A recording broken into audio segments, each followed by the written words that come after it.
Morning बच्चों, आज हम पढ़ेंगे कुछ ऐसे वर्ड जिनको हम सुनकर बहुत ज़्यादा कंफ्यूज हो जाते हैं। उन्हें कहते हैं वर्ड्स विच कॉमनली कंफ्यूज। कुछ ऐसे वर्ड जो हमें कंफ्यूज करते हैं, जैसे RAIN रेन। रेन का मतलब होता है वर्षा होना, जो कि एक वर्ब यानी क्रिया है। REIGN, उसको भी हम रेन ही पढ़ते हैं, जिसका अर्थ होता है शासन करना। REIN, इसे भी हम रेन पढ़ते हैं, जिसका अर्थ होता है लगाम, यानी कि एक क्रिया, एक ये नाउन है यानी संज्ञा है। RAIN भी रेन है, REIGN भी रेन है, REIN को भी हम रेन पढ़ते हैं, लेकिन इनके अर्थ अलग होते हैं। अगर हम इनका सही से यूज नहीं करते हैं तो हमारा जो ट्रांसलेशन होता है उसका पूरा का पूरा अर्थ चेंज हो जाता है, बदल जाता है। फॉर एग्जाम्पल, इट्स रेनिंग, वर्षा हो रही है। RAIN, जब ये रेन पढ़ेंगे या लिखते हैं तो उसका अर्थ है वर्षा, तो वर्षा हो रही है। इट्स रेनिंग का अर्थ है वर्षा हो रही है।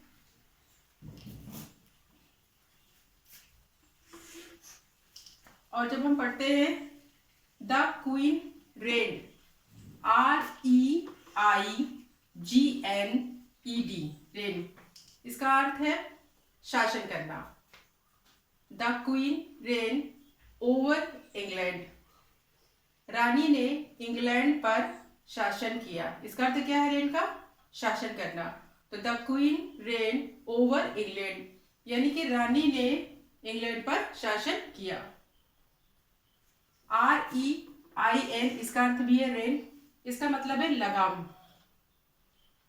When the rain were pulled tightly, the horse stopped.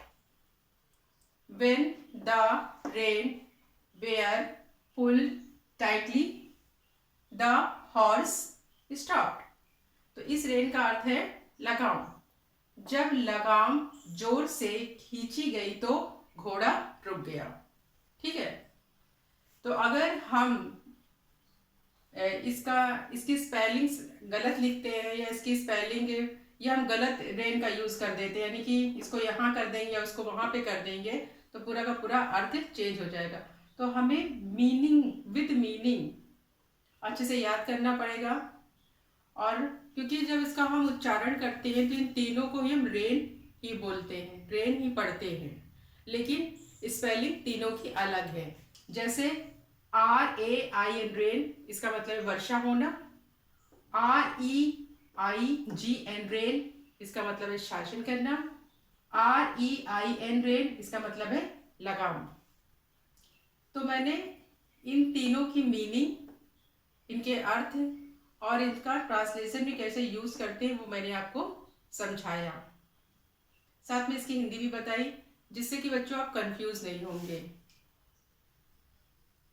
आपको ये वीडियो कैसा लगा आप कमेंट बॉक्स में कमेंट करके बताएं। और अगर आपको वीडियो अच्छा लगा हो तो इस चैनल को सब्सक्राइब करें, लाइक करें